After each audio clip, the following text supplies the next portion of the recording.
ये कहानी मेरी उस सौतीली खाला की है जो हमसे मिलने के लिए हमारे घर आई थी। लेकिन जब वो वापस अपने घर गई तो मैंने उस पर हमला कर दिया था। जब ये बात मेरी मम्मी को पता चली तो पूरी कहानी सुनने के लिए चैनल सब्सक्राइब करो।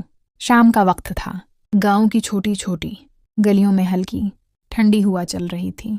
मैं छत पर बैठा किताब पढ़ रहा था कि नीचे से अम्मी ने आवाज़ दी, बेटा ज़रा नीचे आओ, तुम्हारी खाला आई हैं। मैं हैरान हुआ क्योंकि मेरी असल खाला तो शहर से बहुत कम आती थी। लेकिन जब नीचे गया तो देखा कि ये मेरी सौतीली खाला थी, अब्बू की सौतीली बहन की बीवी। इनका चेहरा देखते ही दिल की धड़कन बेवजह तेज हो गई। वो गंदमी रंगत, लंबे बाल और आंखों में एक अजीब कशिश रखती थी। उम्मी ने कहा, ये 2 दिन हमारे घर रहेंगी, काम भी है और शहर में अकेली नहीं जाना चाहती थी। मैं चुप सा रह गया, लेकिन दिल में एक अनजान सी खुशी महसूस हो रही थी। अगली सुबह वो सहन में बैठी कपड़ों पर सुतरी कर रही थी। मैं पानी लेने आया तो उन्होंने मुस्कुरा कर कहा, तुम इतने खामोश क्यों रहते हो? कभी कभी बातें भी कर लिया करो। मैं हल्की सी मुस्कुराहट के साथ चल दिया, मगर उनकी मुस्कुराहट दिमाग में निशा बन गई। दोपहर को घर के सब लोग आराम कर रहे थे। मैं किचन में पानी पीने आया तो देखा वो खिड़की के पास खड़ी बाहर देख रही थी। मैंने आहिस्ता से कहा, खाला, शहर की जिंदगी कैसी है? वो चौंक कर बोली, गांव जैसी सादगी कहाँ मिलती है, मगर तन्हाई वहां भी है। इस जुमले में ऐसी उदासी छिपी थी कि मेरा दिल नर्म हो गया। शाम को उन्होंने कहा, चलो छत पर साथ चलते हैं, कपड़े सिखाने हैं।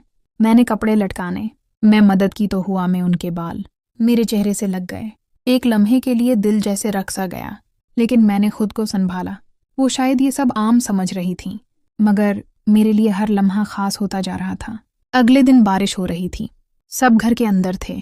मैं बरामदे में बैठा देख रहा था। वो पास आकर बोली, बारिश का मज़ा चाय के बगैर नहीं आता, चाय बनाकर लाऊं? मैंने कहा, अगर आप बनाएंगी तो ज़रूर। कुछ देर बाद वो 2 कप ले आई। मैंने चाय का एक घूंट लिया तो हंस कर कहा, आपके हाथ की चाय वाकई कमाल है। वो हल्के से मुस्कुराई और नज़रें नीची कर लीं। रात को सब सो गए तो मैं सहन में बैठा हुआ था। वो भी पानी लेने आई। खामोशी में सिर्फ जगनुओं की रोशनी और दौर कहीं मेंढकों की आवाज़ थी। मैंने हिम्मत करके, क्या आपसे एक बात पूछूं? वो रख गई। क्या बात है? मैंने आहिस्ता कहा, क्या आप अपनी ज़िंदगी में खुश हैं?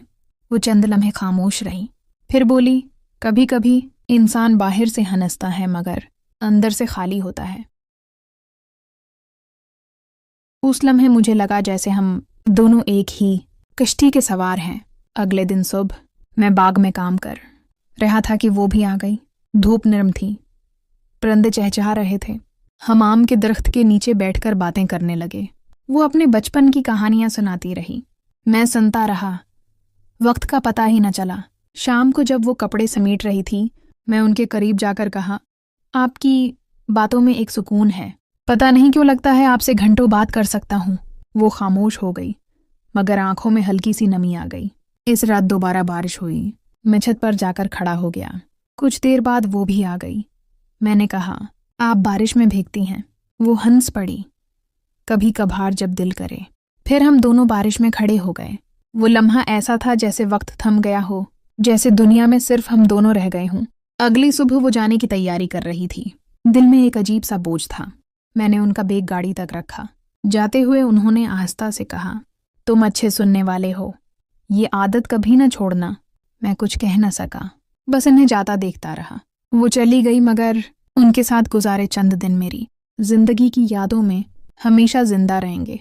वो एक अनजानी कशिश थी, वो बारिश के लम्हात, वो खामोश बातें, ये सब मेरे दिल में जैसे मोहब्बत की मेहर बन के लग गए।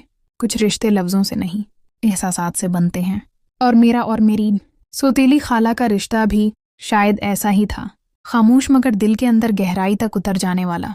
दोस्तों, अगर कहानी पसंद आई हो तो वीडियो को लाइक करें और चैनल को सब्सक्राइब कर ना मत भूलें। शुक्रिया।